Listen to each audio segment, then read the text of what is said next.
What's up, guys? Tim Halstead here for another episode of Drag Boss Garage. If you're seeing this, you've already seen the Pro Stock Minute, a little tiny blurb that I kind of put out. Although it was 11 minutes, I really want to do it in about 1 or 2 minutes just to kind of give a shout out to the people that I get responses from and certain questions and interact with you guys on a more frequent basis. So I think I might even put that in part of the membership deal, one of them. But here's where I'm at. I just wanted to give you a quick video on the Pro Stock carburetors. You saw pictures of them and some video from before, but I want to bring the camera up close so you can get a look at it, because these are getting packed up and they're going to David Cook in Texas to get rebuilt for these motors here. We had talked about the carburetors on our interview with Uncle Tony. Someone had mentioned about the different carbs, and I said, well, they only ran Dominators. And that's not true. The majority of them did run 1050 Dominators, but some did run, including Dyno Don, and I'll put some information on here and you'll be able to see it at the end of this video, did run the Kendig Carb, which I think that was a variable Venturi. Dr.Romex is the one that brought that up. And I remember seeing it before, and there's a picture in here of it in his Maverick or something. But and it looks like a Cleveland motor. But they flowed like 1250 CFM from what I read in there, and I included that information. But they were outlawed by NHRA. Something about being almost similar to fuel injection. I don't know.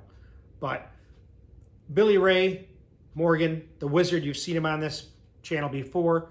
He runs Predator carbs. He swears by the Predator carb. That's like a variable Venturi type carb. But when it comes down to looks, nothing looks like a Holley and twin Dominators. So let's go explore them a little bit and give you an idea what they look like now, and then when they come back from David Cook's. We're going to start out here. These are the ones I got from my buddy Blake Livingstone with an E. And he bought a Pro Stock motor that had one of the original XE blocks. But when he bought this block, it came with these carburetors, which I like. These are the Holley 6464s. Now, Holley worked with Ford, or Ford worked with Holley to develop the Dominator for NASCAR, if I'm not mistaken. Someone can chime in. I've seen this before in other people's videos. I almost want to say 69 Yanks mentioned it before. But they have like the little velocity stacks, and that's pretty cool. Nothing that looks serious like that when you see it. So we're going to get these rebuilt. These are in pretty good shape. They're just old looking, but the linkage all seems like it's in good shape. We'll pull it down and take a peek.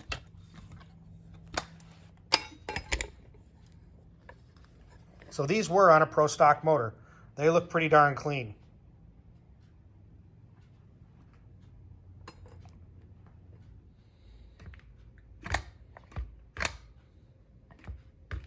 But yeah, that's definitely a serious carb.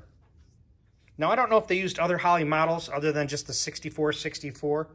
I think this is an early model with those raised like velocity type stacks.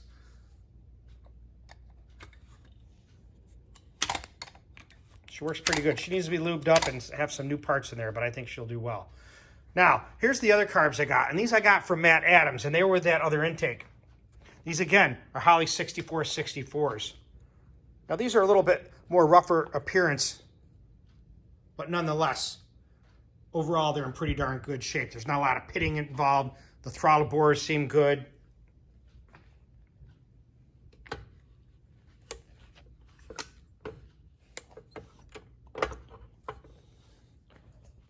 Now, one thing I've noticed with these, and even on this Wyand intake, there isn't a lot of room for these carbs to sit. And if you can get under there and take a peek, I'll show you, especially with the UR19. When it's sitting right there, it's close to the edge of that intake. You can see it right there. It's more noticeable on this. And with the carb off, you'll see what I mean. So here it is here on the UR19. So you see right there. Now we're going to slide it over. And it kind of fits in there. But when you look at it, I'll tell you, there isn't much gasket surface for that to seal in. You can see that. Now, whether they had a spacer on them, I really haven't studied them that far. Someone can chime in. But that's basically all you got when it comes to the Pro Stock carbs. The Pro Stock 351 Cleveland.